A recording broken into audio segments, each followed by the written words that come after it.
wanawalinda watoto wao, wanawatunza na kuwapa mahitaji yote ya msingi ili watoto wasije wakawa na sababu yoyote inayowafanya kuingia mtaani na kufanya kazi mtaani. Mtaa haudai mtoto, watoto wanazaliwa kwenye familia.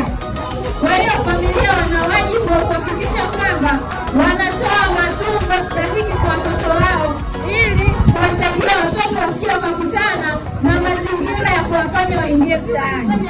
Na kwa wale ambao tayari wameshaingia mtaani, wanaishi mtaani, wanafanya kazi mtaani kutokana na mazingira tofauti tofauti, sisi kama ofisi za ustawi wa jamii na halmashauri kwa ujumla tunafanya mambo mbalimbali ya kuwasaidia watoto hawa kuwarejesha kwenye familia zao na kupata huduma zile ambazo walikosa na kuwapelekea kuingia mtaani.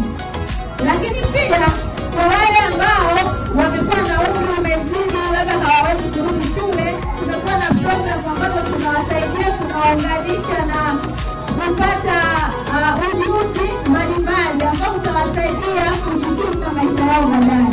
Kwa hiyo hata watoto ambao hapa na mna changamoto, tunaendelea kupata taarifa ili tuweze kuwasaidia kutoka mtaani na nyinyi muweze kuwa kama watoto wengine ambao wanaishi majumbani kwao na familia, wakipendwa na kutunzwa vizuri. Watoto safi!